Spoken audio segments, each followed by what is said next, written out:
17장과 18장으로 해서 청랑서가 끝나는데 오늘 청랑서 마지막 강의가 되겠습니다.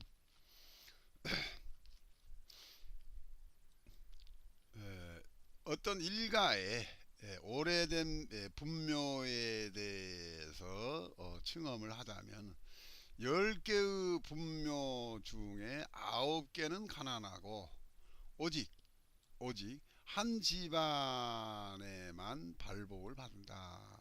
10개 중에 9개는 묘를 잘못 썼다는 이야기죠. 그런데 제대로 쓰려면 거수래산, 거수래산. 거수라는 것은 수구가 되겠죠. 그 다음에 내산은 내령이 되겠죠. 이것이 모두가 다 어떤 어떤 이론의 합치가 돼야 된다. 그래서 특별한 중요한 내용은 없습니다. 그래서 여기에서 17장에 대해서는 장대용 선생 추가 본래 없습니다. 직해보면은 지금 10개의 분묘를 2개로 나눴어요. 그 해설 갖다가요. 즉 10개의 분묘를 한 장소에다가 묘를 쓴 것으로 해석할 수도 있고요. 그래서 10분 10처가 되고 또 한 가지는 10개의 분묘를 여기서요. 10분 10처는 10개의 묘를 갖다가 서로 각기 장소가 다른 10곳의 묘를 썼다고 해석할 수도 있고요. 또 한 가지는 10개의 분묘가 한 장소에 묘를 썼을 때 뭐 그런데 이거 10분 10처나 10분 1처나 관계없다라고 이야기합니다. 그러니까 예를 들어서 10분 1처라면은 10개의 묘를 한 장소에 쓴다고 하더라도 시기나 좌향이 틀릴 수가 있죠. 그런 차원에서 말씀드린 겁니다요. 그래서 특별한 내용이 없습니다. 그래서요. 여기 10분 1초라고 생각하고 한번 볼까요? 여기에서 10분을 갖다가 한 장소에다가 용사를 했다고 이르는 즉 9개 분묘의 전후 좌우 그리고 내산과 거수 그리고 좌산 좌향이죠. 좌향이란 뜻입니다.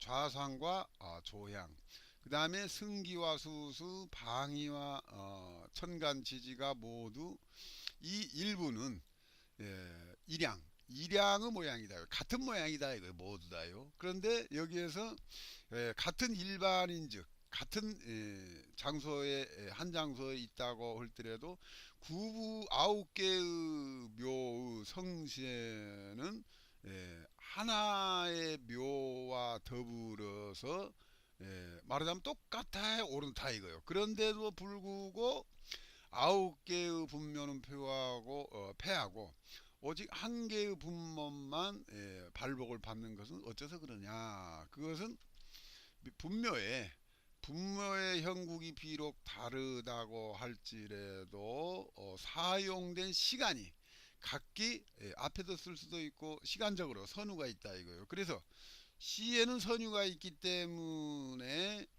좌산조양은 좌양이란 뜻입니다. 좌양이 비록 설령 같다고 하더라도 그 장소의 음양은 각기 틀리다 이거예요. 시간이 틀리기 때문에 그렇다는 것이죠. 그래서 음양이 이렇게 구분이 있음으로 해서 오행의 소장과 그리고 또 기운의 영어 촬영 빌허자죠. 기운의 영어가 각기 합과 불합에 따라 다르다 이거죠. 그래서 만약에 합정이 됐을 때는 정에 맞춰질 때 정이란 건 이제 현공 이론이라고 보면 좋겠네요. 합정이라고 했을 경우는 오직 이 분묘는 분묘 여기 분자죠. 우리나라는 묘라고 그런데 중국에서 한자로 쓸 때는 이 분자를 많이 씁니다. 그래서 체와 더불어 용 그리고 소와 장이 처처마다 합득하여 쓴 것이기 때문이다 그러죠. 속해도 보면은 특별한 내용이 없습니다요. 그래서 가주 볼까요? 장 선생과 온 선생의 회화는 진지를 얻었다. 그래서 본단의 요지는 이 대목에서 요지는 넉자로 종합해 말하자면 체와 용 두 가지가 합한기 때문에 10개 중에 한 개의 분묘는 능히 발복을 받는다. 그런데 여기에서도 체와 용을 강조를 했네요. 그래서 지금 이 17장에 대해서는 기존의 묘가 이런 문제가 많다 이렇게 했는데, 그 다음 장인 18장에 가서 문제가 많은 원인에 대해서 설명을 하고 있는 것이 18장이고 18장이 마지막 장이 됩니다. 종묘 이론, 종묘 음양이란 게 있습니다. 이제 아마 이것이 일행선사 있죠. 일행선, 중국의 성씨가 장이죠. 장일행선사이 만들었다고 그래요. 아마 당시에, 그러니까 당나라 말기 때 이 종묘오행이라는 것이 당시에 크게 인기가 있었고 풍수에 적용된 이론인 것 같아요. 그 종묘 이론은 근본적으로는 음양의 현이다 이거요. 이게 뭐 얼토당토 않은 그런 이론이 아니라 이론적으로는 특별한 그 이치가 있기는 있다 이거죠. 그러지만은 그것이 풍수에 적용되는 이론이 아니다는 취지이죠. 그래서 종묘 이론을 썼을 경우에는 4개를 얻고 6개를 잃으면 이게 그러니까 확률이 40%뿐이 안 되네요. 그러기 때문에 온전하기가 어렵다. 온전하지 않은 이론이다 이거죠. 그 다음에 삼재육건. 삼재육건은 삼길육수라고 해석을 합니다. 근데 이 삼재육건 또는 삼길육수는 뒤에 천옥경에 다시 한번 나옵니다. 그때 또 다시 자세하기로 오고, 오늘은 간략히 삼재육건도 비록 묘가 있어요. 이 묘하고 이 현하고 서로 비교가 연관이 되죠. 그러니까 현묘한 이론 음양의 이치가 있기는 있어요. 그러지만 이것도 3개를 얻으면 5개를 잃어서 전적으로 편향된 이론이다 그런 뜻이죠. 그런데 이것이 단지 누가 만들었냐면은 일행선사가 애국, 중국에서 볼 때는 이제 주변의 나라죠. 그 애국을 갖다가 어지러울 요자죠. 어지럽게 만들기 위함이다 이거요. 그래서 만들었다 이거죠. 당시에는 당나라의 우리나라도 마찬가지고 주변의 나라들이 중국으로 유학을 갔죠. 그래서 유학생들에게 이 잘못된 이론을 갖다가 가르쳐 주었다고. 그런데 뒤에 보면은 이 이론이 오히려 중국 자체 내분에 퍼지게 돼 가지고 오히려 더 화를 입게 되었다 그런 이야기가 있죠. 그런데 이 일행사 이론은 마침내 그 오행을 전도시켜 만들었는데, 그 잘못된 이론이 이화전화, 잘못된 것이 또 잘못된 것으로 계속 전화가 돼가지고 마침내는 불명, 어두워져 버렸다 이겁니다. 그래서 화복이 아주 호난 잘못되었다는 이야기죠. 기륭화복이 길할 때는 길하고 이론대로 하자면은 길할 때는 길하고 화할 때는 화해야 되는데 길이 화로 바뀌고 화가 보로 바뀌고 이 뒤죽박죽 돼버렸다는 이야기죠. 장전요. 그래서 여기에 대해서는 특별한 이론이 나온 게 아니고 18장에 대해서는 기존의 이론에 대한 그 원인을 역사적으로 설명을 했고, 그 폐해가 득사실육 이런 또는 득삼실오 이런 식으로 예, 문제가 많다. 예, 그래서 그러니까 이 청랑서를 보면 저 1장에서부터도 여러 번 나왔지만은 기존의 이론이 굉장히 잘못되어 있다. 그런 걸 많이 강조하고 있으면서 전반적인 내용은 그 현공풍수에서 애성법을 만드는 과정을 설명을 했는데 굉장히 어렵게 좀 설명한 부분이 없지 않아 있습니다요. 장전요. 2절은 두루 세속에서 오행의 오류를 갖다가 끓여드렸는데, 그래서 그 지리도를 보는 데 있어서는 오직 현공 대계가 있는데 그것은 자웅이란 말이 오랜만에 나오네요. 자웅이란 말은 단순히 음양이 아니고 그 변화된, 즉 변혁상의 음양을 자웅이라고 했었죠. 그래서 자웅의 지법을 보고 그리고 사전 선생한테 직접 배우는 것을 사전이라고 합니다요. 사전. 그걸 사전을 선생의 가르침을 갖다가 존경하고 또 후학들을 갖다가 경계한다. 후학들을 가르친다는 이야기죠. 그래서 그것이 당나라 이후에 제가의 오행은 잠난 이출했어요. 아주 뭐 여러 오행이 많이 있었다 이거죠. 그런데 그것이 애국을 갖다가 요함 요하기 위하여 만들어졌는데 그것이 오히려 중화를 갖다가 말하자면 오히려 더 안 좋게 만들었다 이거죠. 그래서 그 기존의 잘못된 이론이 만세 오랫동안 그 독이 오랫동안 말하자면 흘러내려왔다 이거요. 그래서 그것에 대해서 진공환 선생이 깊게 말하자면 잘잘못을 갖다가 분별했다는 이야기죠.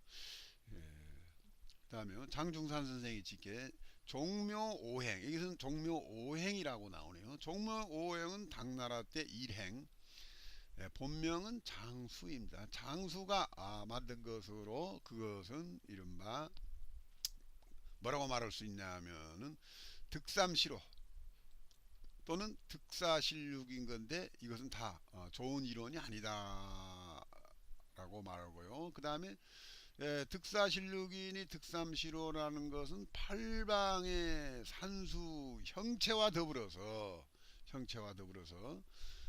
현공오행의 법이 처처 처처마다인데 이 처처가 만두와 이기적으로 상합이 불능하거나 한쪽만 맞고 한쪽은 안 맞는 이야기죠. 그 다음에 물은 길인데 사는 흉이나 그 반대로 사는 길하나 물이 흉할 수도 있고, 또 향은 왕기를 탔으나 좌에는 쇠에 이르렀다 이거요. 또 혹은 산수쇠왕이 찬반 뒤섞이거나, 그래서 체와 용이 두 가지가 온전하게 합한다는 것은 어렵기 때문에 이런 식으로 말했다 이거예요. 그러니까 지금 속해에서는 지금 체와 용을 좀 강조를 했어요. 그래서 위에서 뭐라고 했냐면은 형체와 더불어 현공오행지법이 둘 다 맞아야 된다. 이런 식으로 이야기했습니다요. 가주요. 장대영 선생, 장중상 선생, 온명원 선생의 소유는 진지이다. 이상에서 말한 청랑서의 내용은 모든 사람이 어떻게 생각하냐를 갖다가 만약 모른다면 모르는 사람이 다시요. 이상에서 말한 청랑서 내용이 제2들이 어떻게 하는가를 생각한 것에 대해서 모르는 사람도 있을 거고, 또는 아는 사람도 있을 거고, 아는 사람이라면 회심의 미소를 지을 것이고, 또 이 청랑서 내용을 갖다가 인동을 하지 않아요. 인정을 하지 않아요. 인정을 하지 않은 사람들은 그 자기만의 이론이 있다는 이야기죠. 말하자면 즉 예를 들자면은 일부 내용 중에 전자는 비성파로 해석했지만은 대개파로 해석한 사람들도 있죠. 예를 들자면요. 그런 사람들에게는 뭐라고 하냐면은 이 가선생이 말하자면 가르쳐 달라고 가르쳐 달라고 요청을 합니다. 그래서 마침내는 참 이 청랑서가 불과 얼마 안 되는 내용이지만은 어렵다는 식으로 다음 내용이 어렵다는 내용입니다요. 끝이 없다 학문에요. 그래서 사람 밖에는 사람이 있고 하늘 밖에는 또 하늘이 있고 이런 식으로 오술의 학문은 아주 광대하다 이거예요. 그래서 한 사람의 힘으로만은 능하게 말하자면 다스릴 수가 있는 것이 아니고 제인 여러 사람들의 지혜를 반드시 다 하여야 마침내 비로소 이룰 수가 있다 이거죠. 그래서 가묘의 어떤 이치를 갖다가 강의 설명을 하는 데 있어서 장대영 선생이 지은 지리변정 이래로 고금에 옛날부터 지금까지 주예자가 아주 많다 이거예요. 얼마나 있는지 모른다 이거 굉장히 많다 이거요. 지금도 제가 이렇게 보면은 지리변정의 장대영 선생의 지리변정에 관련한 주예서가 현재 나온 것만 해도 한 20여 사람이 줄을 달았습니다요. 굉장히 많은 사람이 줄을 달았는데 어느 주가 맞는가 여기에 대해서는 아직도 논란이 많습니다. 그래서요 이 결을 갖다가 미득은 사람은 그 주에 대해서 그 결을 갖다 미득은 사람은 근본적으로 말하자면 논리가 없고 만약 그 주예가 득결을 자 결을 얻는 것이 주예를 한 것이 결을 얻었어요. 그랬을 경우에는 또 그런 사람이죠. 그런 사람들은 이 청랑서의 진지를 갖다가 모든 걸 갖다가 개출하지 않았어요. 참 아쉽죠. 좀 알고 있는 걸 다 알려주었으면 되는데 아는 사람들은 이 주에다가 다 쓰질 않았어요.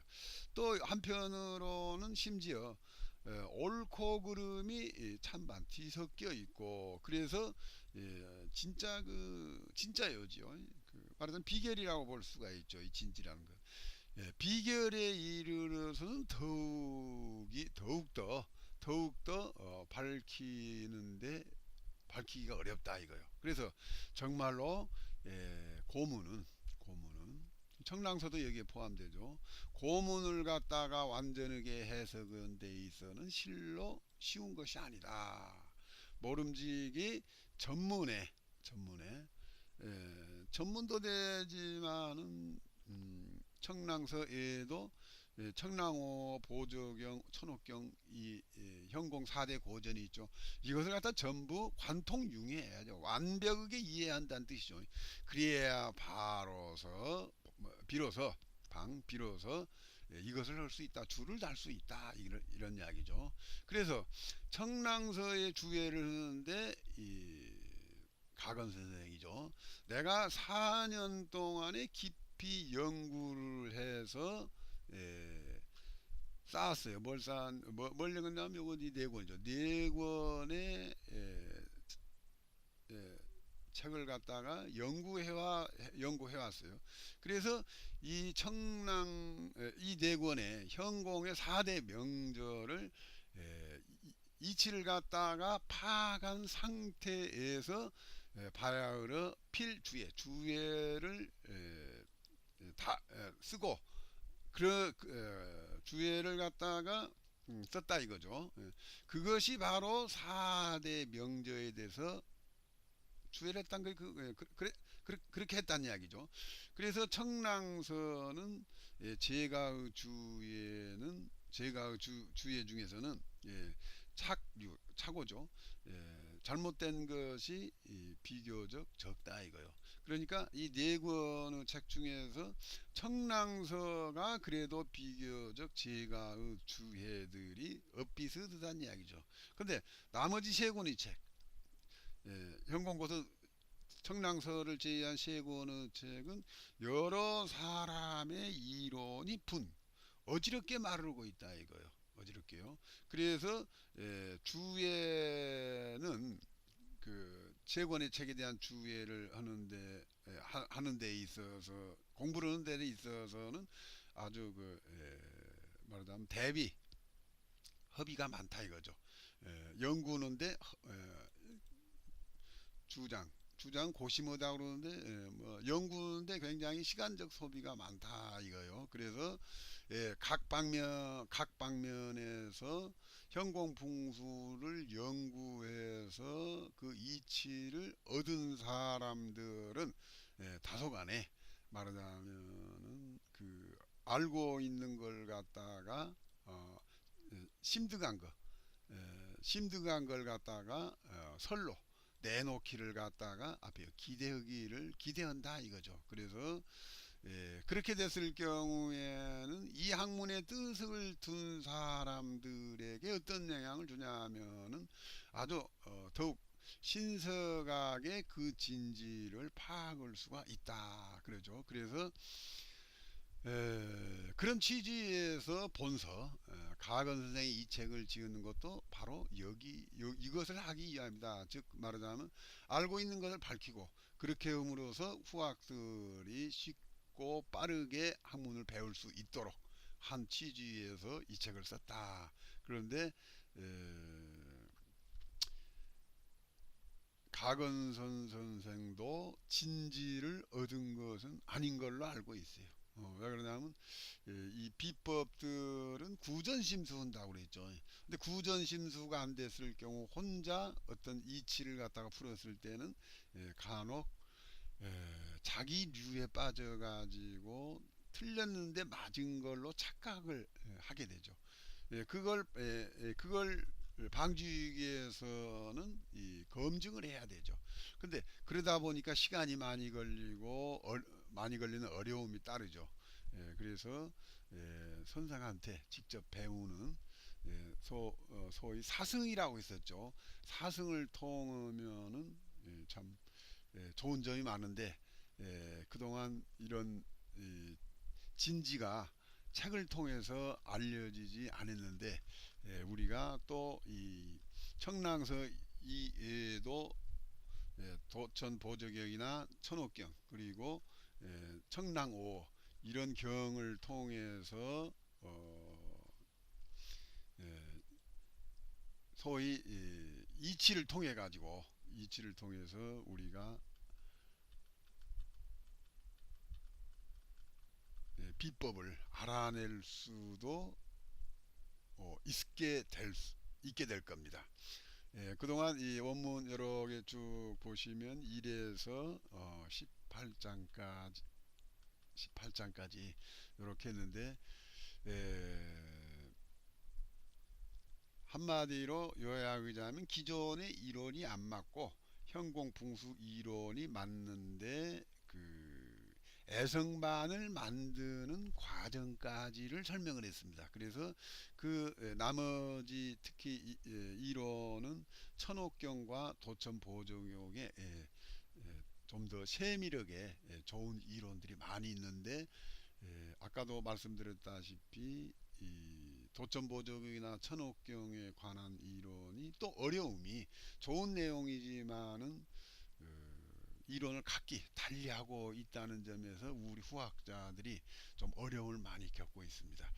다음 기회에 도천 보조경을 하는데 이 마찬가지로 이 가건생이 단주를 이주로 해서 토천 보정을 다음 주에 강의하겠습니다. 청랑선은 이것으로 마치겠습니다. 그동안 잘 들어주신 분들에게 감사 말씀을 전하고 싶습니다. 감사합니다.